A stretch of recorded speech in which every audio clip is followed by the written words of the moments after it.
Do you know what happens when you tell 50,000 people at a stadium that you're single and then Netflix airs that around the world? I received thousands of applications for the Fluffy Fulfillment Center. Yes, I did.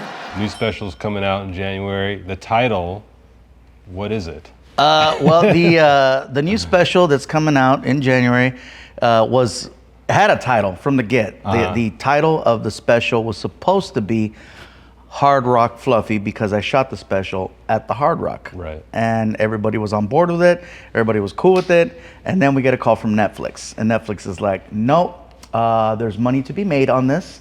And you can't be promoting other brands. So it was a brand thing. So then just to be a jerk, I was like, what about Rock Hard Fluffy?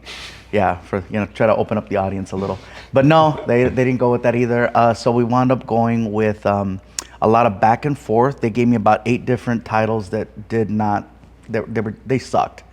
And finally we landed on Legend of Fluffy because I figured there's a lot of pieces of this special that have to do with the amount of time I've been doing this. And I'm like, I was a big gamer back in the day, had my gold cartridge, so I liked Legend of Zelda. So I'm like, let me just play with that a little bit. Well, it does have that feel of kind of getting a big retrospective on your career. What's that like to be one of these generational comedians in the world of stand-up? A few years ago, a buddy of mine, who's actually one of the guys that's helped me a lot with the specials, Matt Golightly, he goes, you're generational talent. I go, what does that even mean? And he goes, dude, you got all these different, generations coming out to see you. People that were, kids the first time they saw you, and now they're adults, and some are bringing their kids. And it's like, if you're lucky enough to hit gold once, awesome. But to be able to carry something like that and have people say, not only is he fun, I want everybody, like the fans are the ones that created that. And like now having kids showing up and they're like, yeah, my dad told me about you, and I'm like, that just sounds weird. And I'm like, oh my God, I used to have hair. So it is really, really cool to see that these generations of fans have just continued to grow. And I'm like, I keep waiting for people to be, like, we're done, it's good. Because I've seen that a lot, and I try not to get too excited about it, but I do think it's beautiful. It's really beautiful that people come out and, I grew up watching you, and it's just like, man. And every time they say that, I get another gray.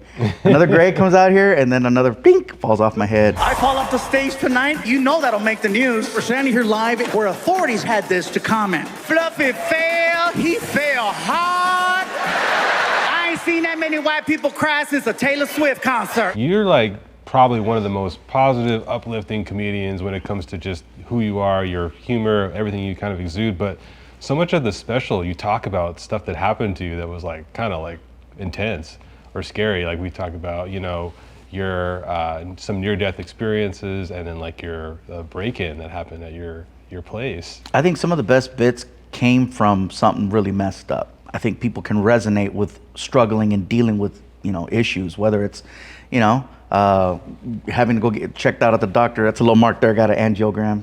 We're all clear. Heart's ticking good. Okay, good. I'll be talking about that in the next special. But yeah, they broke into my house here in Long Beach because I try to stay right here. And sure enough, man, it sucks. I talked about it in the special and made light of it. I no longer live there, by the way, in case anybody's wondering. I sold that house. But yeah, anytime things happen, good or bad, I try to make it put it on stage. Again, when it's bad, it probably resonates more. Nobody wants to hear about you having a good day. They want to hear about the struggle. What happened to you? Ooh, no one wants to hear I found $20. Oh, good for you. Really? Rich guy, $20. Okay, no. You have a look on stage, like a style. How did that develop? Did you always kind of have that? When I first started doing stand-up in 1997, everybody was wearing dark colors. It was all about the cool dark shirt, the leather jacket, the just everything like a black suit, button up, and I'm like, I felt like, how am I going to be different here and comfortable? Because I'm like, I don't want to wear a suit. I didn't want to wear a suit when I had the 9 to 5, and I don't want to wear it now to do this. This is fun. I don't want to have to dress up for that. So I remember watching Robin Williams. Robin Williams was one of my, comedy heroes, and he was always into Hawaiian shirts. Just bright, colorful, nothing threatening about that. There's nothing that's, using, unless you're Scarface, you're not, you wearing a Hawaiian shirt, it's just, you're here to have a good time. And that was the whole premise of that. It's like, we just want to have a good time. And then the whole thing with the shorts, same thing. It's like, really? Shorts? I want to be comfortable. I'm a California guy. So California guy, we wear shorts here. And so that's where that came from. Yeah. And then being known as, you want to have things that are memorable. Aside from having a great, presence on stage, people are visual. So what do they remember? They remember, the comedian that wears the Hawaiian shirt. Like, how many are there? The comedian with the Hawaiian shirt and shorts.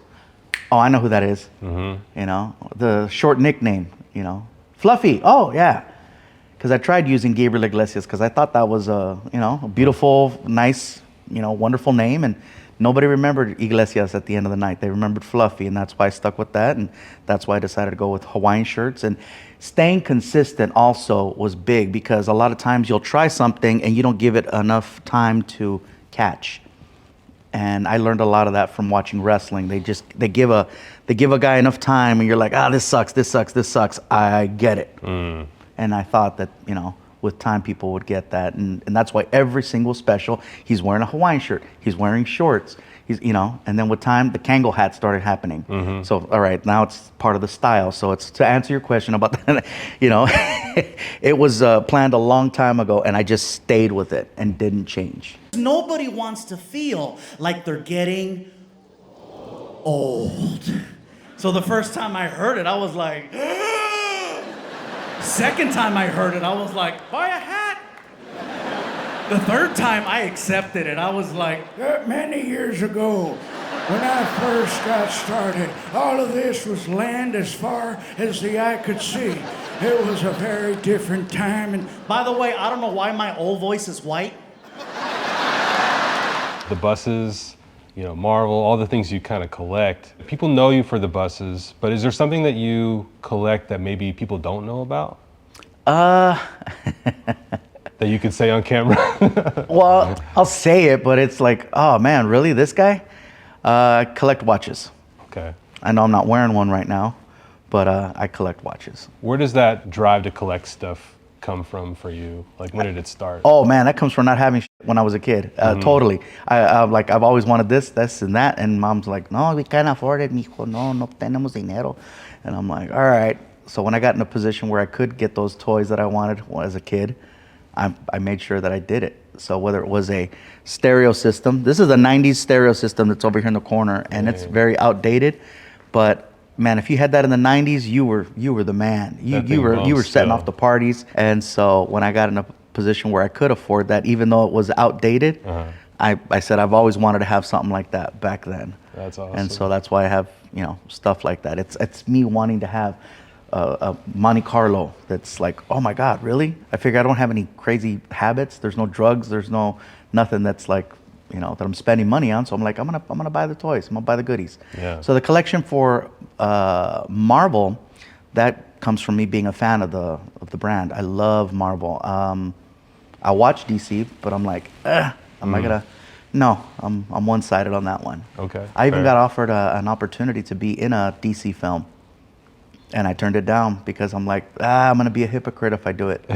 Marvel, if you're listening. Yeah, Marvel, let's do this. And as far as the buses go, my first car was a 1968 Volkswagen bus. It's right behind this wall. It was my first car, and many years later, I had gotten my ex her first car back. And I says, you know what? I want to get my first car back too. Not the actual car, but the car that, they had at the time.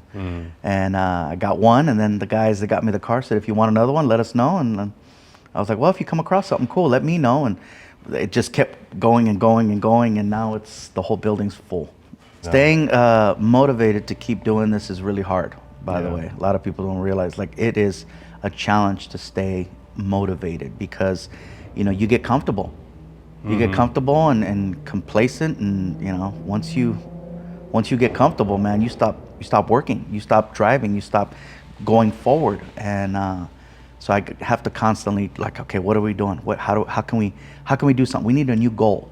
I'm always trying to find a new goal. And I think that's what's also kept me going. And I've talked about retiring, but then I'm like, what am I going to do? One of the marks of a good special is you do feel like you walk away knowing something new about the comedian that you've watched for, whether it's an hour, hour and a half.